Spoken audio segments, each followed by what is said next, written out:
बिस्मिल्लाहिर्रहमानिर्रहीम। इस वक्त हम मोस्ट इम्पोर्टेंट एमसीक्यूज़ करने जा रहे हैं और ये फर्स्ट ईयर के हैं, chapter number 2 scalars and vector के हैं। ये मोस्ट इम्पोर्टेंट एमसीक्यूज़ कुछ इस तरीके से हैं कि एक तो इनके आने की चांसेस ज़्यादा हैं। मैं इसमें आपको दिखाऊंगा कि कौन से एमसीक्यूज़ एग्ज़ाम में आए भी हुए हैं और कौन से एमसीक्यूज़ एग्ज़ाम में आने के चांसेस हमारे पास बन रहे हैं। तो इन एमसीक्यूज़ की अच्छी तरह प्लीज़ प्रैक्टिस कर लीजिएगा और कोई सवाल हो तो आप ज़रूर पूछिएगा। तो ये पहला पार्ट है हमारे पास चैप्टर वेक्टर का और इसमें हम topic by topic videos upload करेंगे ताकि आपको आसानी हो, आप जल्दी जल्दी पढ़ सकें। ठीक है, तो देखिए जो सबसे पहला हमारे पास एमसीक्यू है या जो टॉपिक है हमारे पास वो है टाइप्स ऑफ वेक्टर। तो टाइप ऑफ वेक्टर में पहला एमसीक्यू है couple is a kind of. अब ये इंटरडिसिप्लिनरी हमारे पास एमसीक्यू कहलाता है कि इसमें दो चैप्टर को मिक्स कर दिया। चैप्टर नंबर 5 जिसमें कपल हमने पढ़ा है और चैप्टर नंबर 2 में ये पूछ रहा है जहाँ पे हमारे पास स्केलर्स एंड वेक्टर्स हैं। तो कपल क्या होता है? Two equal and opposite forces not acting along the same line. But equal and opposite आ गया ना, तो यहाँ पर जो कॉन्सेप्ट बनेगा वो बनेगा नेगेटिव वेक्टर। ओके, क्योंकि इक्वल भी हैं और ऑपोजिट भी हमारे पास। नेक्स्ट वन है हमारे पास the direction of dash is arbitrary. Arbitrary का मतलब तो इख्तियारी होता है या आर्बिट्रेरी का मतलब जिसे हम उर्दू में कहते हैं मनमानी, जो भी डायरेक्शन हम उसकी ले लें।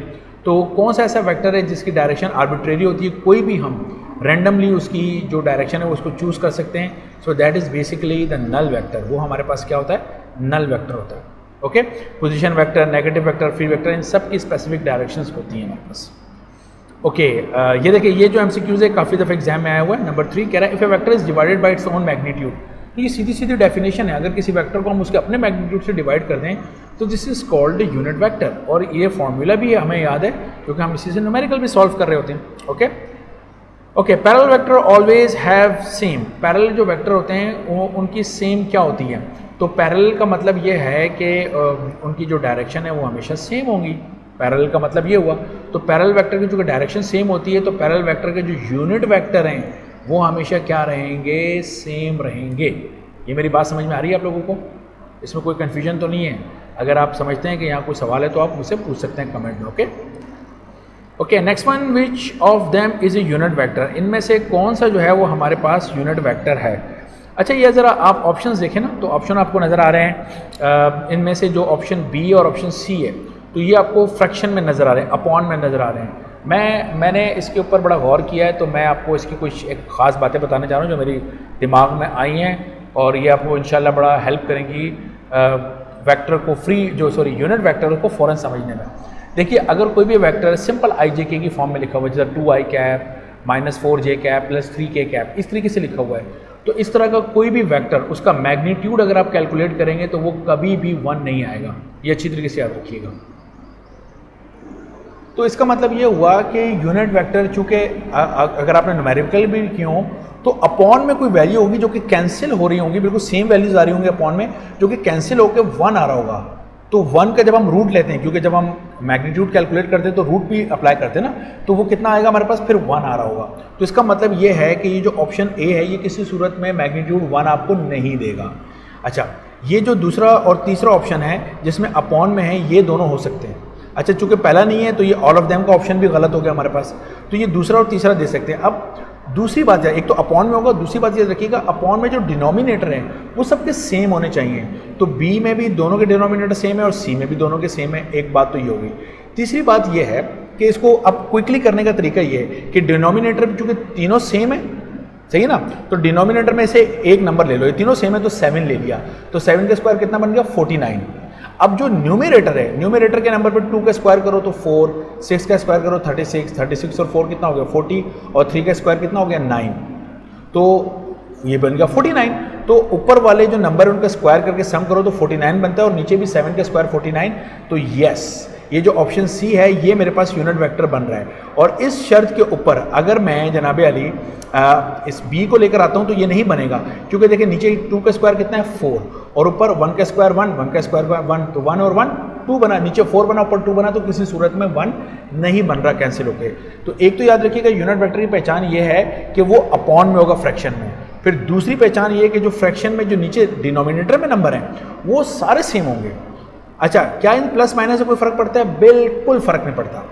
इन प्लस माइनस से कोई फर्क नहीं पड़ेगा। अगर इनमें से 3 माइनस होता या ये 6 वाला माइनस होता और 3 वाला प्लस होता तो क्या मेरे आंसर कोई फर्क पड़ता है? बिल्कुल भी नहीं पड़ता। इन माइनस प्लस को हम जब मैग्नीट्यूड कैलकुलेट कर रहे हो तो नेगलेक्ट कर देते हैं। सो बहरहाल मैंने आपको एक पहचान बता दी, अगर कोई ऐसा MCQ आ जाए जिसके अंदर आप ये नोट करें कि जनाब अली सारे जो हैं वो सीधे सीधे दिए हुए हैं और एक फ्रैक्शन में दिया हुआ है तो फ्रैक्शन वाला आपका होगा, या अगर दो फ्रैक्शन वाले दिए हुए हैं और एक में डिनोमिनेटर चेंज है और एक ऐसा जिसमें डिनोमिनेटर में सबकी वैल्यू सेम है, प्लस माइनस को मत देखना, तो वो तुम्हारा ऑप्शन होगा। तो ये क्विक एक स्ट्रैटेजी मेरे जहन में थी तो मैंने कहा मैं आपसे डिस्कस कर लूँ।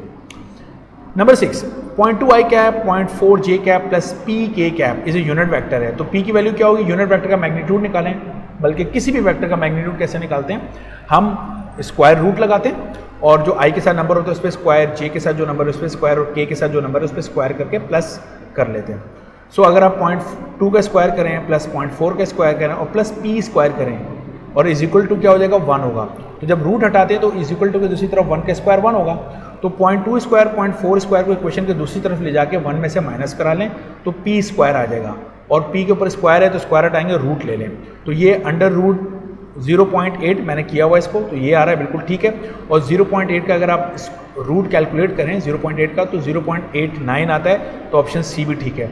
और 0.8 को आप क्या लिख सकते हैं, क्या मैं 4 मल्टीप्लाई बाय 0.2 लिखूं, अगर मैं रूट के अंदर 4 मल्टीप्लाई बाय 0.2 लिखूं तो क्या वो 0.8 नहीं बनता, बिल्कुल बनता है। तो 4 को रूट से बाहर निकालूं तो क्या हो जाएगा, ऑप्शन बी 2 हो जाएगा, और रूट के अंदर क्या रह जाएगा 0.2, तो ऑप्शन डी यानी ऑल ऑफ देम सारे ऑप्शन करेक्ट हैं, ये मेरा ऑप्शन बनता है, ठीक है। अच्छा जनाब, नंबर 7 के ऊपर बात करते हैं, कह रहा है the sum of at least dash vector may be a null vector. तो एडिशन ऑफ वेक्टर अगर आपने देखी हो या हेड टू टेल रूल जब मैंने समझाया था तो मैंने आपको बताया था कम से कम 2 वेक्टर, देखो ना, अगर एक वेक्टर इस तरफ है उसका मैग्नीट्यूड है 2 और दूसरा वेक्टर इस तरफ है और उसका मैग्नीट्यूड है 2, तो दोनों ऑपोजिट डायरेक्शन में, तो 2 - 2 डायरेक्शन ऑपोजिट की वजह से -2 लगाया मैंने, तो 2 - 2 0, तो कम से कम 2 वेक्टर होने चाहिए अगर नल वेक्टर चाहिए, समझ में आ रही है, कम से कम 2, लेकिन उनकी डायरेक्शन एक दूसरे के बिल्कुल ऑपोजिट होगी। So the sum of at least कितने वेक्टर हमारे पास नल वेक्टर दे सकते हैं, 2 वेक्टर दे सकते हैं।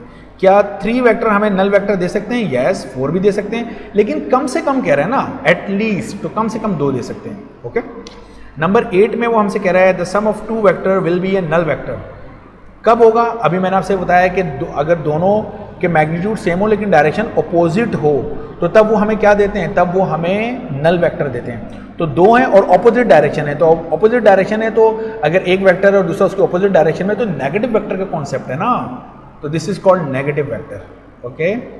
थ्योरी पता होना बहुत ज़रूरी है, विदाउट थ्योरी आप बहुत मुश्किल में फंस जाएंगे, okay. The sum of several vector will be a null vector only when, बहुत सारे वेक्टर का सम नल वेक्टर यानी 0 होगा कब, ज़रा सोचो, मैं अपने घर से निकला, एक रोड पे गया, उस रोड पे मैं एक डायरेक्शन में जा रहा हूँ, उसके बाद मैंने अपनी डायरेक्शन चेंज करके दूसरे रोड पे गया, उस पर भी मैं कुछ देर चलता रहा, फिर मैंने तीसरी रोड की तरफ डायरेक्शन की, उसके ऊपर मूव करता रहा, तो काफ़ी डायरेक्शनों में कई जगह मूव करते हुए मैं वापस घर आ गया।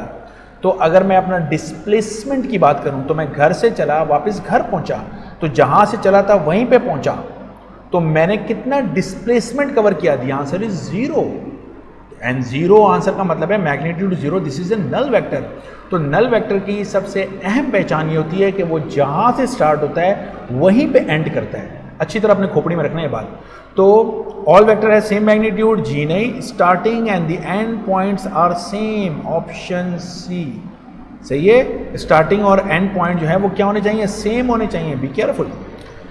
Number 10, null vector represented graphically. तो ग्राफ अगर हम बनाएंगे तो नल वेक्टर, एक वेक्टर का जो मैग्नीट्यूड होता है, उसकी जो लेंथ होती है उसका मैग्नीट्यूड होता है, तो मैग्नीट्यूड कम करते करते करते करते करते क्या आ जाएगा, बिल्कुल एक डॉट आ जाएगा हमारे पास, समझ में आ रही है। क्योंकि नल वेक्टर जो है वो उसका कोई मैग्नीट्यूड है नहीं, 0 मैग्नीट्यूड है, तो उसकी मैं लेंथ क्या बनाऊँ, कोई भी नहीं बनाऊंगा। सो रिप्रेजेंटेड बाय अ डॉट, एक डॉट से उसको रिप्रेजेंट करते हैं ग्राफिकली, ओके।